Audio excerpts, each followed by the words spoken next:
हरियाणा की नायब सरकार और उनके मंत्रियों द्वारा मानसून से निपटने के लिए अधिकारियों को आदेश जारी किए गए थे, परंतु गुहला चिका में अधिकारी सरकार के आदेशों पर सरेआम ठेंगा दिखाते हुए नजर आ रहे हैं।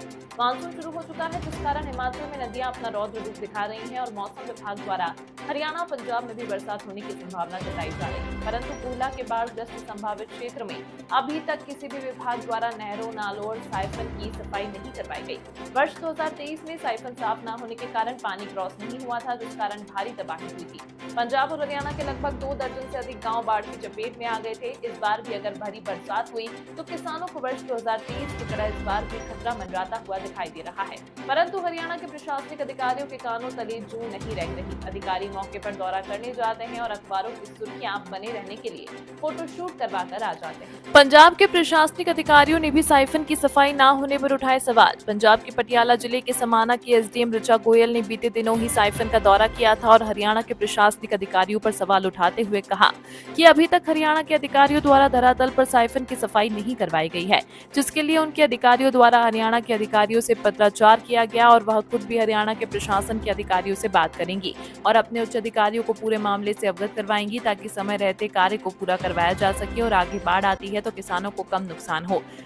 बीजेपी के पूर्व विधायक कुलवंत बाजीगर ने भी बाढ़ग्रस्त संभावित क्षेत्रों का दौरा किया और मौके पर अधिकारियों को बुलाकर जमकर लताड़ लगाई और अधिकारियों से लेट लतीफे का कारण पूछा गया तो अधिकारी मौके पर कोई जवाब नहीं दे पाए, जिस पर नेताजी भड़क गए और अधिकारियों को कहा कि अगर इस बार पानी आया तो आप लोगों को कपड़े उतरवाकर जनता के बीच पानी में खड़ा कर दूंगा। कुलवंत बाजीगर ने कहा कि वह मानते हैं मानसून आ गया है, अभी तक सरकार अधिकारियों द्वारा उचित प्रबंध नहीं किए गए। अधिकारियों को कार्य जल्द निपटाने के आदेश दिए गए। जब इस बार एसडीएम गुहला परमेश कुमार से बात करने की कोशिश की गई तो उन्होंने कैमरे के सामने कुछ भी बोलने से इनकार कर दिया। कर रहे हैं और पीछे पास किए भी, क्योंकि यहाँ का जो भी काम है 3 टर्म में होता है।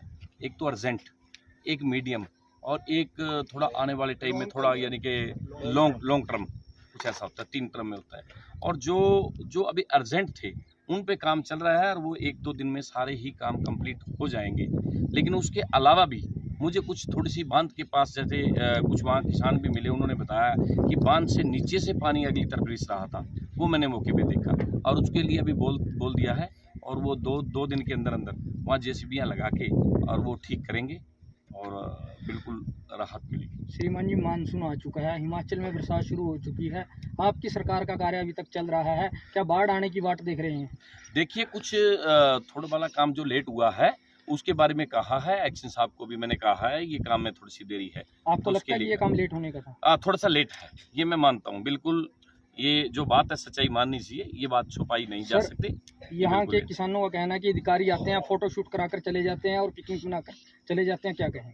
नहीं, देखिए, आज मैं मौके पे सारी चीज़ एक पूछ रहा था, लोगों के सामने पूछ रहा था, कोई मैं बंद कमरे में बैठ के बात नहीं कर रहा इनसे। मैंने सारी बातें पूछी हैं, जहाँ कमी पाई है मैंने कहा है।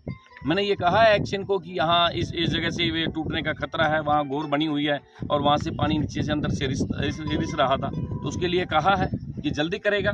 सर, एसडीएम समाना के संज्ञान लेने के बाद यहाँ का प्रशासन क्या है? देखिए, ये प्रशासन तो काम कर ही रहा है। जब मैं पूछ रहा हूँ, मैं मौके पे आया हुआ हूँ, प्रशासन सारा आया हुआ है, तो ये देख रहे हैं, कर रहे हैं यहाँ।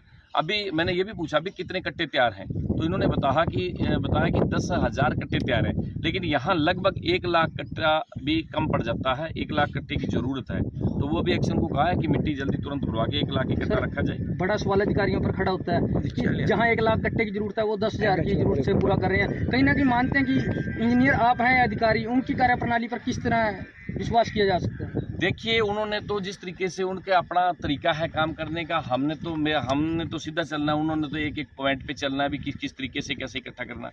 लेकिन मेरे को कुछ नहीं चाहिए, मेरे को तो ये चाहिए कि इधर पानी नहीं आना चाहिए। अगर पानी आगे इधर बढ़ गया, अगर यहाँ से टूट गया तो फिर इनकी खैर नहीं है। मैं तो इसीलिए ये कहूँगा कि इंतजाम ज़्यादा होना चाहिए। मैं तो ये भी कहूँगा कि यहाँ 5-6 नहीं, देखिए, मैं तो जब से अभी लगातार देख ही रहा हूँ, चल ही रहा हूँ। आप तो दूसरों को कह सकते हो, जो कुंभकर्ण नहीं सोते उनको कह सकते हो, मैं तो सदा जागता रहता हूँ, तो इसीलिए सबको जगा के रखूँगा और यहाँ बिल्कुल कोई कमी नहीं आने दूंगा।